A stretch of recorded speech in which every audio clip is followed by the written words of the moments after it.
This is lesson 3.5, Relations and Functions. Our learning objectives in this lesson are to find the domain and range of a relation, determine if a relation is a function, and find the value of a function.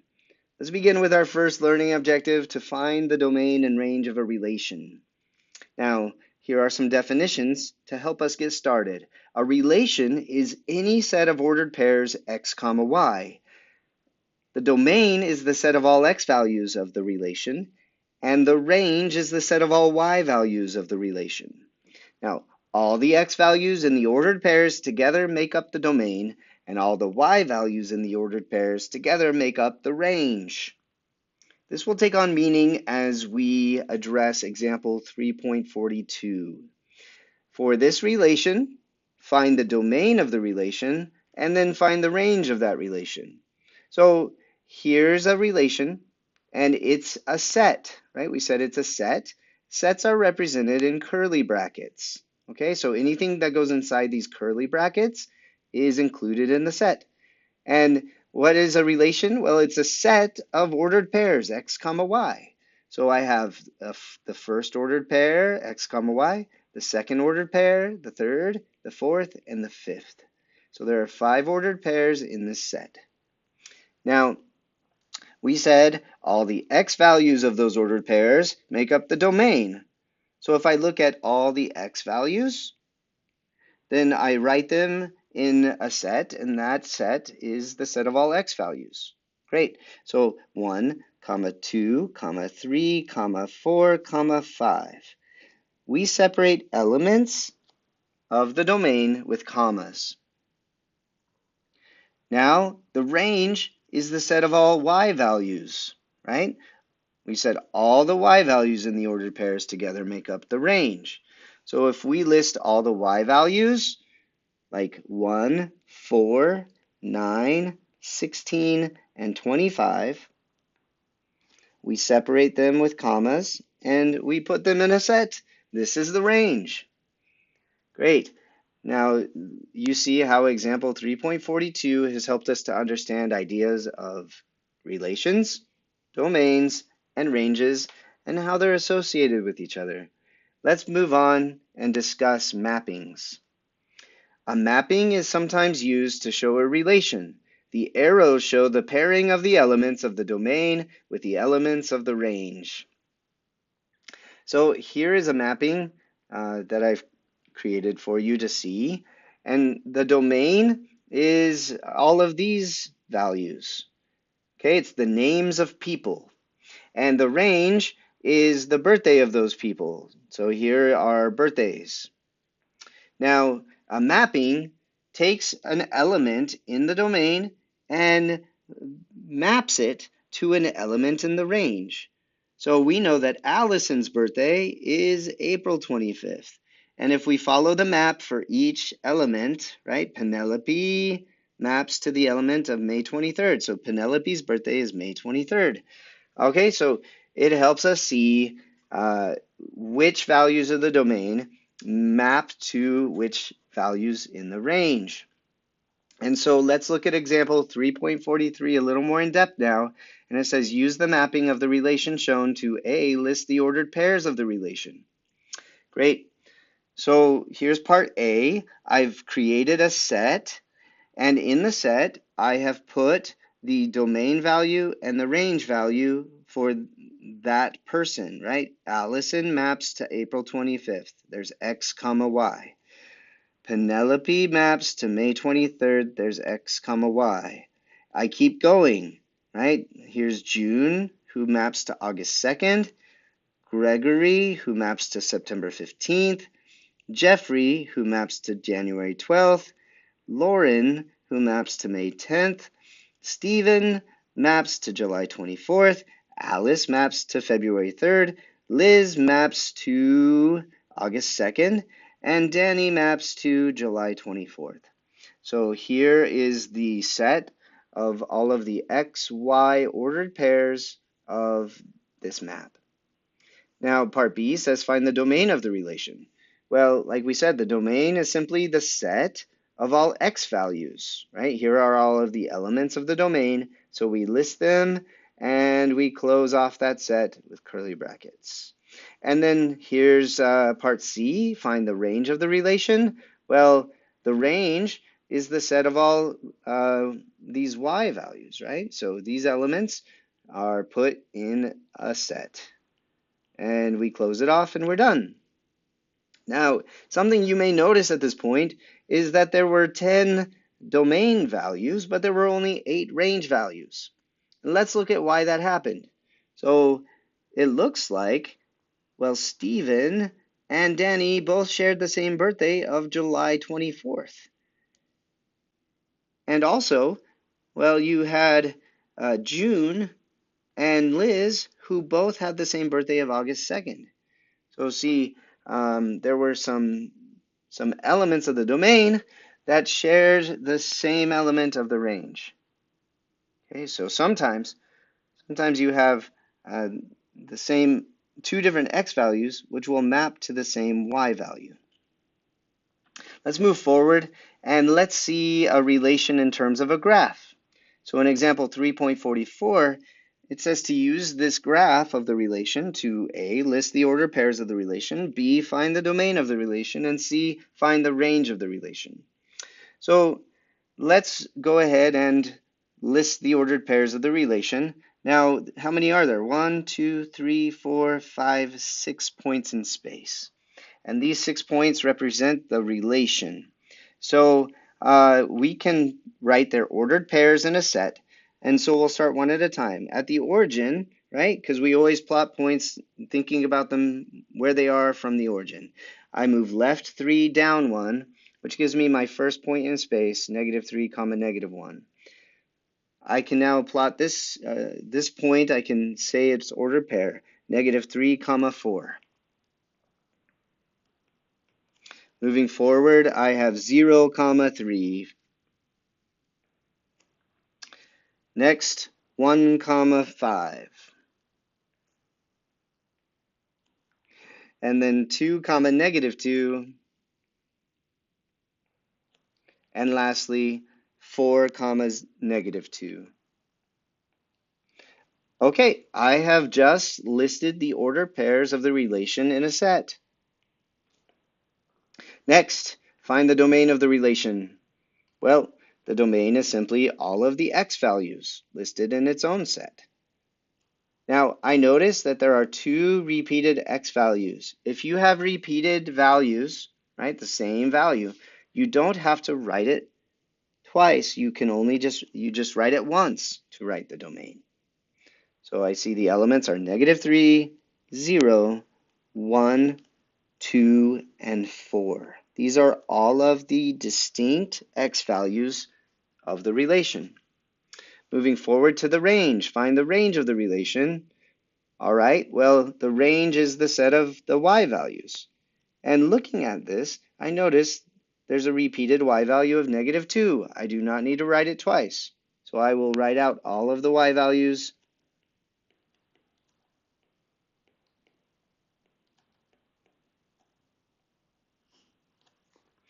Great, and I have completed the set for the range.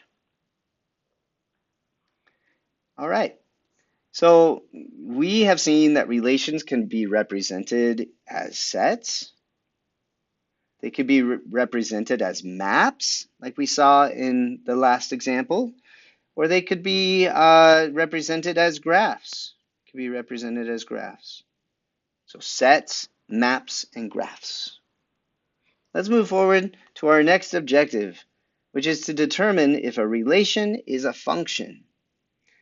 All right, so let's define what a function is for the first time. A function is a relation that assigns to each element in its domain exactly one element in the range. In other words, each x value can only have one associated y value. Let's get comfortable with this. So example 3.45 says, use the set of ordered pairs to A, determine whether the relation is a function, B, find the domain of the function, or the relation, and C, find the range of the relation. So here is the relation in question, and we want to know, is it a function? And we said, well, each element in its domain can only have one element in the range. So to start to see if this relation is a function, we look at the x values. Here's -3, -2, -1, 0, 1, 2, and 3. And we notice that none of the x values are repeated. So no x values happen more than once. If this is the case, then this relation is a function, okay? Because there are no x values that have two y values or more, right? So this is a function because each x value only has one y value. A dead giveaway is if there are no repeated x values, okay? Now, what is the domain of this relation, which we have found is a function? Well, the domain is -3, -2, -1, 0, 1, 2, and 3. Okay, simply the values that we found that were x values. Now, let's address the range of this relation. Well, the range is all of those y values of the ordered pairs. So let's list them out. And we see 27, we see 8, 1, 0, 1, 8, and 27. And at this moment, you may notice, hey, wait, we have 27 repeated twice, we have 8 repeated twice, and we have 1 repeated twice. We don't need to show the repeats, so we'll erase those. And we will then just close off the set. So we have just those distinct elements. Okay, 27, 8, 1, and 0 is the range of this function. Great, let's move on to a second version. All right, so we're going to try it again with this relation. And let's determine whether this relation is a function. And so we look at the x values, and we see 9, 4, 1, 0, 1, 4, and 9. And we say, wait a minute, I see the same x value repeated twice, like 9 and 9. I also see it again, 4 and 4, and I see it again, 1 and 1. And I notice that these x values, like 9 and 9, they have different y values, -3 and 3. This is not a function. Same thing happens here, 4 and -2 and 4 and 2. Well, the y values are different. And then 1 and -1, 1 and 1. Oh, the y values are different. So this happened multiple times, and this is not a function. This is what it looks like when a relation is not a function. So it's just a relation, not a function. But we can still list the domain and range of that relation. So going in here, I can see that the domain is 9, 4, 1, 0, 1, 4, and 9. And yes, you have observed that there's a repeated element, right? 9 is repeated twice, so erase that. 4 is repeated twice, so I can get rid of that one. And 1 is repeated twice, so I can get rid of that one.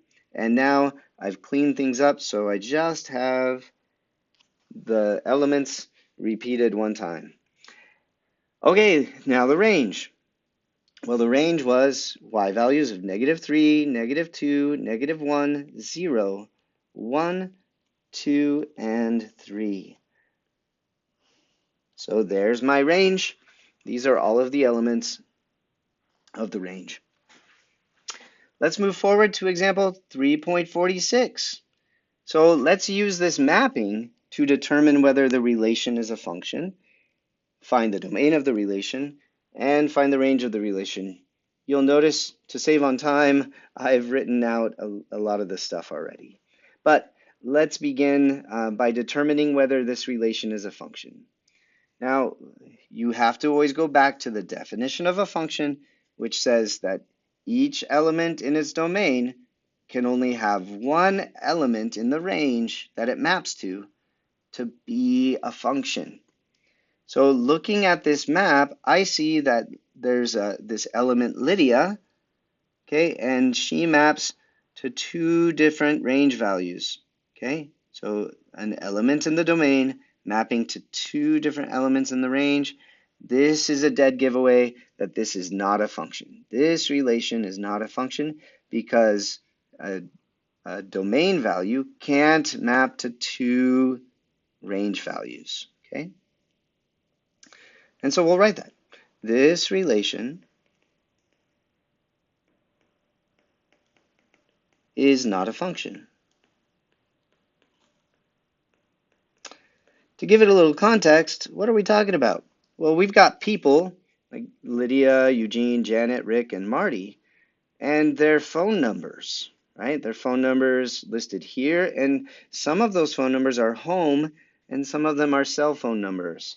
And so we see Lydia, she has a home phone number and a cell phone number, and we see that she mapped to she had two different phone numbers, and so that's why this relation is not a function.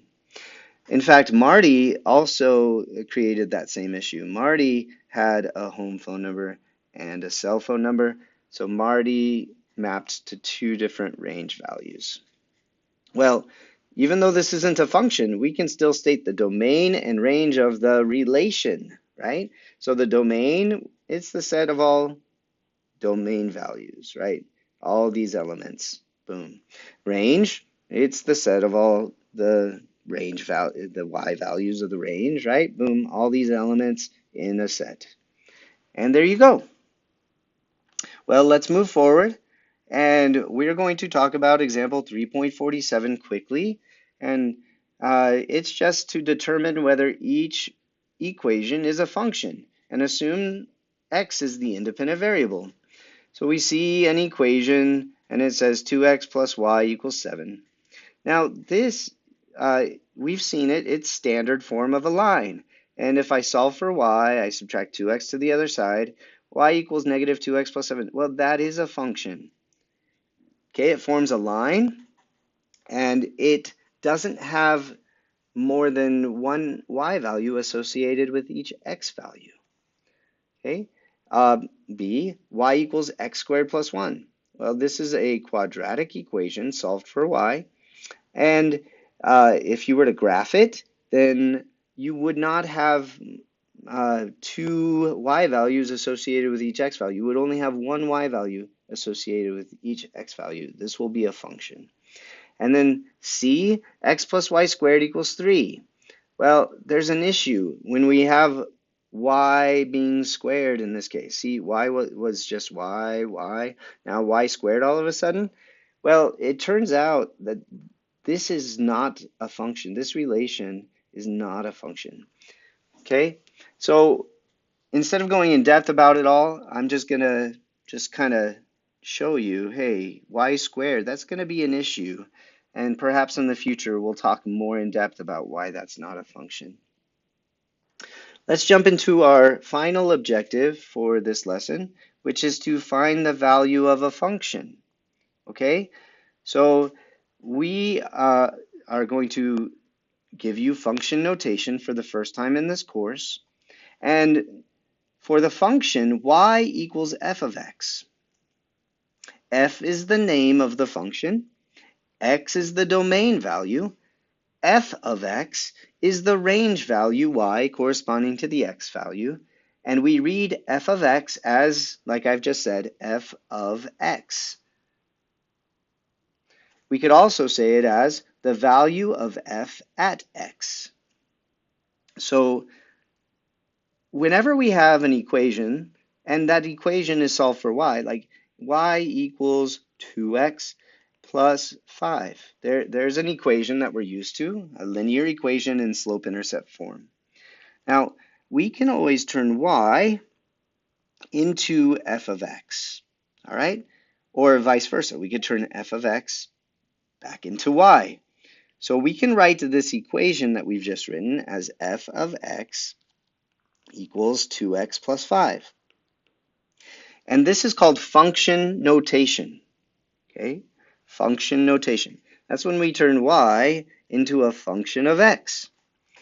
And what's great about it is we can now input x values. We could tell it, hey, here's an x value, and the function will spit out the y value, okay? And this will be essential as we move forward in this course and into math courses beyond this. Okay, function notation is a critical idea. Now, all you need to remember right now maybe is this piece. Y is the same thing as a function of x. And anytime you see y, you could always turn it into f of x or go back. You could turn f of x back into y at any moment in time that you want to. And you could do it no matter where y is. Okay? Great. Now let's define independent and dependent variables. For the function y equals f of x, x is called the independent variable as it can be any value in the domain. And y is called the dependent variable as its value depends on what x is. All right, so x is the independent variable and y is the dependent variable. Let's go ahead and practice using function notation and evaluating a function. Okay? So you've learned what the word evaluate means in math. It's to plug in. So we've talked about that quite a few times. Whenever we see the word evaluate, it means to plug in. Okay? And so we have a function and it's been defined for us. It says f of x equals 2x squared plus 3x minus 1. Little reminder, what is f of x? Well, it's just y. F of x is y. So you could also write this as y equals 2x squared plus 3x minus 1. But function notation is very helpful because we can plug in an x value and see what the y value would be.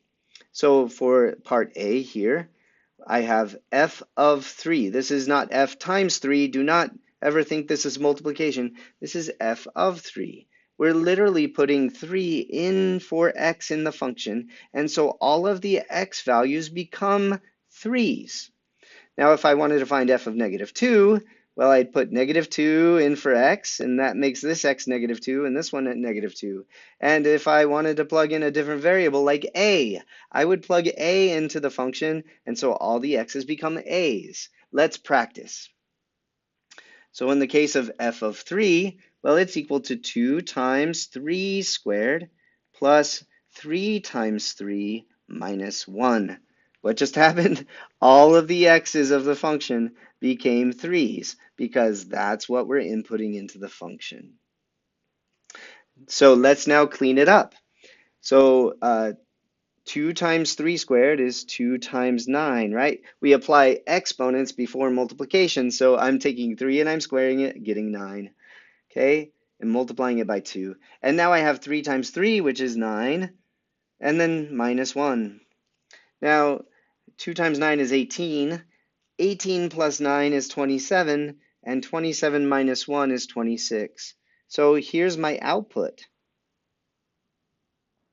Now, we like talking about x and y as inputs and outputs because we're inputting, right? Plug in input x values, and then the result is the output called, 26 in this case, is the output. That's the y value. And 3 and 26 make an ordered pair, 3 comma 26. We could plot that as a point in space and know that that's one of the solutions to this equation. Great. Let's try it again. F of negative 2. Well, I look and I plug negative 2 in here, here, and here into the function. So let's rewrite the function stuff as 2 times negative 2 squared plus 3 times negative 2 minus 1. Great. And negative 2 squared is negative 2 times itself. Remember, a negative number squared is always positive because negative 2 times negative 2 is positive 4. So you see I got 2 times 4. Okay, and now 3 times negative 2 is negative 6. And then I have the constant, minus 1 still. Okay, and so 2 times 4 is 8. 8 minus 6 is 2. Subtract 1, I get 1. 1 is my output to this function. Let's try one last time, but this time, special case, I'm going to input a variable, a different variable, right? So instead of the variable x, well, I'm replacing x with a. So this x becomes a, this x becomes a, and so does this one. And rewriting the function stuff, I have 2 times a squared plus 3 times a minus 1. And when I clean it all up, I end up with just 2a squared plus 3a minus 1. And that is the output. Okay, so it can't be cleaned up any further. That's the output. And you'll see that the output looks exactly like the original function, simply replacing the x variable with the a variable. Great. Well, we can call functions different names. We don't have to name the function f, right? Because we said f is the name of our function. But what if we've already used f for the name of a function? We could use g or h or any other letter or symbol that we want to represent the name of the function. So if we've already used the function f, we could also use g to name the function. Okay, so g could be the name of the function. So this would be g of x. Or we could have h of x. Or uh, we could have z of x. Or we could have the function name be smiley face of x. So you could name the function anything you want to, okay? So if you see a function and it has a different name than f, that's okay. It's the same thing. So here we use the function f of x. So maybe now we call the name of the function g. So this is g of x equals 3 times x minus 5. So this function has been defined for us. Okay, so this function, it's defined as 3x minus 5, and our goal is to evaluate it, which means to plug it in. And so what are we going to plug into this g function? Well, we're going to plug different things in, like we'll plug in h squared or x plus 2, or we'll find out what the sum of this function g of x is with g of 2. Okay, so that's what we're about to do. Check it out. So if I see g of h squared, I'm going to plug h squared in wherever I see x in the defined function.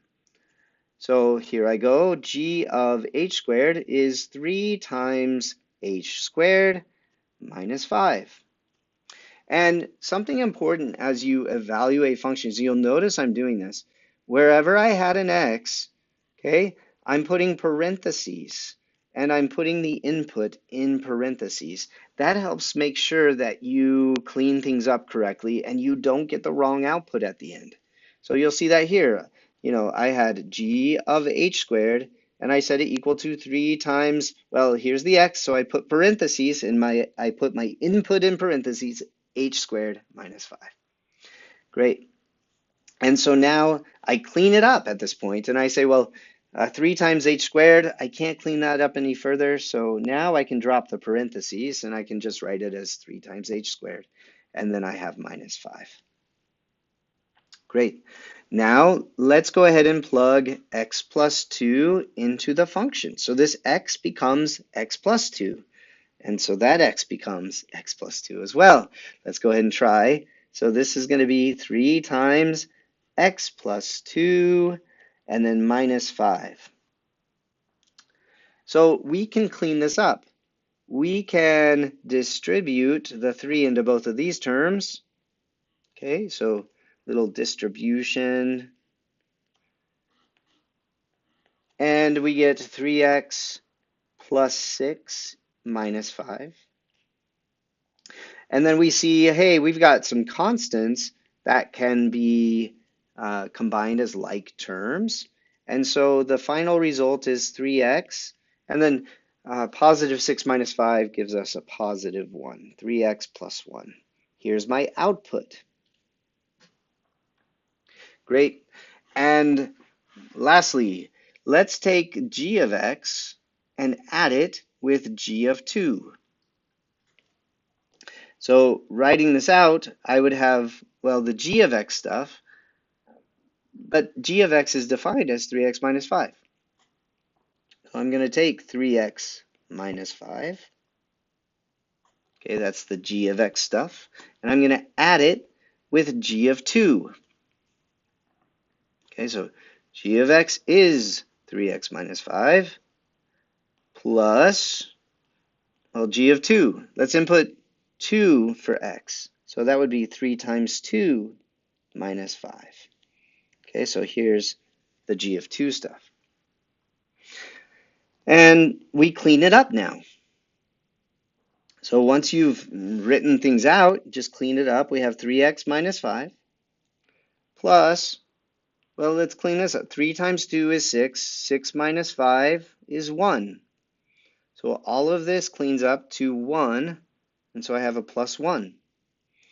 And lastly, I can combine the constants, negative 5 plus 1, which is negative 4. So I end up with 3x minus 4, and this is the output to the sum of these two functions, right? We've evaluated the functions with x, which is just the original function stuff, and 2. We've input 2 into the function and got that stuff.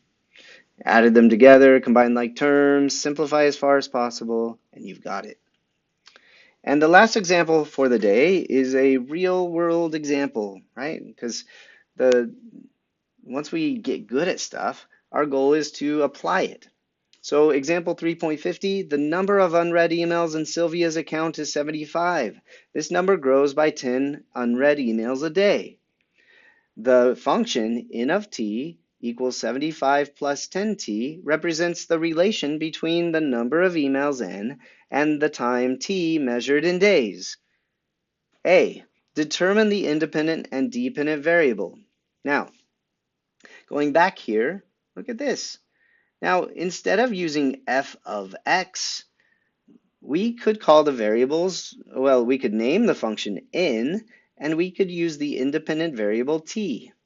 All right, so instead of f of x, we're just changing the names, right? And we know instead of using the variable x, we could use any variable we want to, okay? And we're talking about time, right? So why not use the variable t for time instead of x? Great. So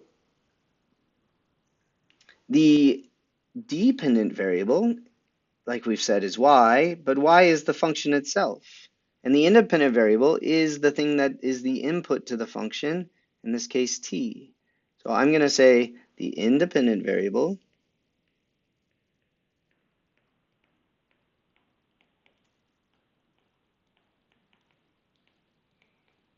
is t.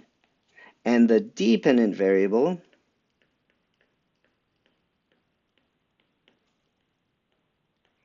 is n, capital N to be specific.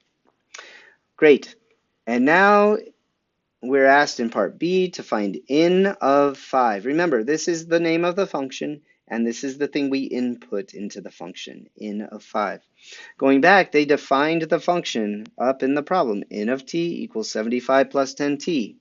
So if you need to, you can write out the function again. N of t equals 75 plus 10 times t, but they told me to input 5 into the function, right? They want me to evaluate this function at 5.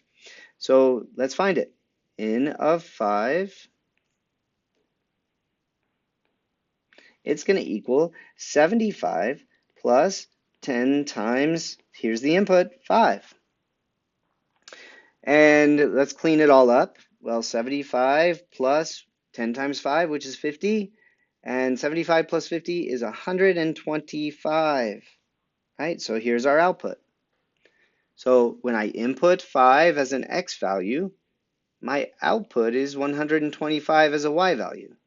But in this case, x, the independent variable, we called it t instead, yes? And y, the dependent variable, we called it n as a function. Great. So this has been an important lesson in helping you to learn function notation, right? That was our last objective today, and to be able to plug things into functions, inputs and outputs, and to really understand what's happening with evaluating functions. I hope you have a great day. Take care of yourselves. Thank you.